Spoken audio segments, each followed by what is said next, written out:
Now, I'm not gonna act that the first Pet Sematary that came out in 1989 was a masterpiece. But at least that movie scared me, or at least was somewhat accurate to the story. So, there's that. But, you know, this remake happened and I was just beyond disappointed, to say the least. I'll get more into it, but this was a movie from the very moment it was announced. From the very first teaser to the very first poster to the official trailer, which I will get into why that was just a big mistake to watch that second trailer, and to the actual movie. And yeah, I don't know. This was something that really just got under my skin in possibly the worst way. Like I said, the original Pet Sematary still scares the bejesus out of me even to this day. It still frightens me. Zelda from both the book and movie still is a frightening character. Still gives me nightmares. Still keeps me up at night, as a matter of fact. Victor Pascal. Still a gross practical effect that looks great even today, despite it being, made in the 80s. It was such a gross practical effect that worked really well. The story was also, it was straight out of the novel. It was really dark, it was really depressing, and just really frightening. Just the fact that Gage came back from the dead and started killing people. It's a frightening concept. And also the concept of losing a child. Look, I want children in the near future. And this movie absolutely just wrecks me in terms of, the fact that Gage gets, spoiler alert, if you haven't seen Pet Sematary or even read the book, I recommend reading the book, but also give yourself a break when you read that book, because it is a lot. But like I said, Gage gets run over by a truck and ultimately gets killed and then comes back from the dead, basically. Now, I'm not going to go too in-depth with this story, but if at least you get the gist of it, it's basically a pet cemetery and you go beyond it. There's an Indian burial ground that brings pets back from the dead. Pretty simple. And the Wendigo haunts it. It's a pretty simple plot, to say the least, but I'm not going to go too in-depth in it.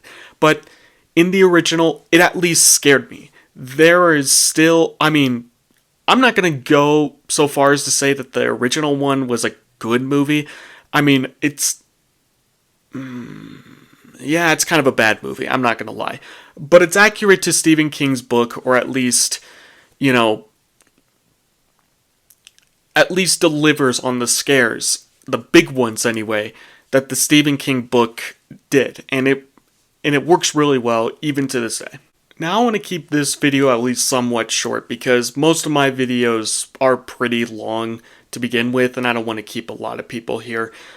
But let me just start off by saying this movie, it's not better than, I don't want to say it's a bad movie, but it's also just very average. Just like I talked about with The Nun, this is very paint-by-numbers horror, honestly. It's just an average horror movie. And I don't want to come across as all big and strong and tough. This movie still has frightening moments. Victor Pascal, his brain's showing in this version too. It's still scary. There are still moments where, there are quick jump cuts of Victor Pascal and it still just makes me jump. Even though his character, you think he's evil, but he's not really evil, it still scares me, basically, is all I'm trying to say. There's just occasional frightening moments in here. They introduced the Wendigo in this version, at least. In the original, they didn't even reference it. At least in this one, you get the Wendigo, but you just get a mere mention of it, and also, you think you see it in the woods. It's so brief, you hear it, but there's one scene in the movie where you hear it, but then it cuts to not an exterior, excuse me, a wide shot of the woods, and you see a shadow. Now, even in the theater, I was just like, wait, is that the Wendigo? And then it just ends. Like, that's the only time you tap into the Wendigo. And of course, I read the book. And it's just so disappointing because you could have done so much with the Wendigo in this version and made it so much more frightening. And, the teaser, even to this day, after rewatching the movie, I went back to the first trailer that released and I was just beyond shocked. A lot of scenes were cut. I mean, the fact that Judd's wife, Norma, there were so many moments where I'm watching both trailers, TV spots even, where Norma shows up very clearly, but she's nowhere to be seen in this movie. And yeah, just a lot of stuff is cut, and you can tell because this movie is like 1 minute longer than the original, and yet it feels like it does little to, like, this movie doesn't even feel that scary to the original. It feels very toned down. It doesn't explain a whole lot.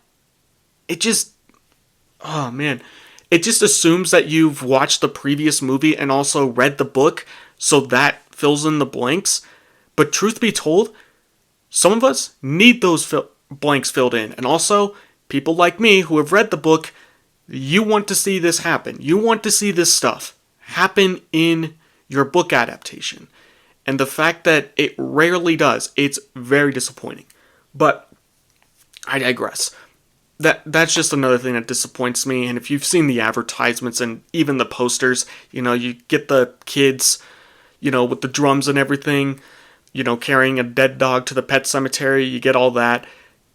They show up one time in this movie. One frickin' time. And that's at the beginning. And then it's just done and over with. And in the trailers, you see that they are much more prominently featured. And it's just so sad to me. They not only don't explain those kids, but they also just ignore them completely, and it's like an afterthought. Like, you forget they even happen. But here's the big change, and I am so mad at the producers, and also, I'm mad about this in general, and this is why I will rarely watch movie trailers to, upcoming films that I am genuinely looking forward to. Yes, I know, I watch a lot of trailers just to get an idea of the movie, especially if it's something I look forward to, but I have been really hesitant on a lot of movie trailers because of this one singular trailer. It's the second trailer they released, I would say roughly earlier in 2018 or late 2018 before 2019, or I think it was early 2019 before the movie released in April. Regardless, it doesn't matter about when it was released. Regardless, it released, and I was excited. I remember being there for the premiere of that trailer because, again, I really love the Pet Sematary book. It's still a book that frightens me, depresses me, scares me, and I love it through and through. It's a really well-written book. In fact, that's the book that made me inspired to write my own stories. And, I just really love the book. I'm just going to say it. I really love the book. I'm not ashamed to admit that. The movie, I still have to take a break after I read it because it's so freaking dark and depressing. But I don't care. The book is amazing. It's a great book. This trailer that releases, so, Gage gets killed, run over by a truck. It's absolutely horrific. But in this one, and it's a very good twist they could have saved for the movie and I would have been fine with it, but the way they deliver it is so terrible in this movie. So not only do they spoil this in the trailer, but they also do nothing with this idea. They barely do anything with this. But basically, instead of Gage dying at the hands of the truck, it's their daughter, Ellie.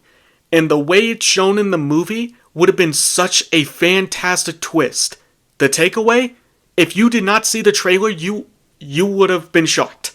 I would have been shocked. But since I stupidly watched the trailer, they literally spoiled it. She gets hit by the truck in the trailer, and they literally spoil it. With no regards or anything. And, I mean, even in the movie, it's literally the truck swerves out of the way, and you're thinking Gage is going to get hit by it. Nope. Dodges Gage, and then one of the gas tanks falls off the truck and hits Ellie. And there you go. Their child dies. And it would have been such a good twist if they did not spoil it in the trailer. Now, that's not the part that gets me. What gets me is the fact that in this movie, she's not as scary. She's not as frightening as Gage in the both the book and the movie. In the original film, where Gage dies instead of Ellie, he's frightening. He's scary. And the actor, forgot the actor's name of the little boy, but he plays it so well that it just still scares the absolute crap out of me. It still sends shivers down my spine. And yet in this one, Ellie is literally like a mustache twirling villain. I mean, she is very underutilized here. Like, she could have been like a very sadistic, zombie of this, like, even in the book and the movie. Hell, even just make her more sadistic, deviate a little bit from the source material, which they did by killing off Ellie, but they don't do much with it, and they don't make her as scary. So she's just literally your average horror movie slasher villain. And it's just very disappointing. I really didn't like what they did with her, because they just didn't deliver. And I also bought this movie. I watched the alternate ending, because the original ending, spoiler alert, Lois dies. Because his wife dies, Ellie buries her in the pet cemetery, and Gage is about ready to kill Ellie, and the wife stabs Lois, and he dies. And then he gets buried, but you don't see it. They burn the house down, and Gage, who was put in the car thanks to his mom, sees the family basically walking towards him, and you hear the car alarm beep, and then the movie ends. Like, it literally just ends. And I'm like, so what the what the hell was that? What was that? I mean, was that to imply that Gage got killed? I guess so. But then I watched the alternate ending, and it was it followed in line with both the book's message and also the original movie, where Lois lives with the consequences with his actions. And Gage is crying, his wife comes back and says the line at the end of the book and even the original film, and it's such a good, bleak, dark ending that the book delivers on, and it would have made the movie at least somewhat more scary, because then it's a kind of a thought-provoking ending, because he lost everything. But God forbid you have thought-provoking themes in this movie, because they absolutely erase any of that. So there you go. There's your big villain. I totally lied about this review being a little bit shorter than the others, but you know what? I feel like ranting about bad movies, or even mediocre movies, or movies that disappoint me, it's kind of my bread and butter. It's kind of what makes me at least somewhat entertaining, because then you get an idea of how disappointed I can be. But, Zelda in this movie, she barely shows up. One of the scariest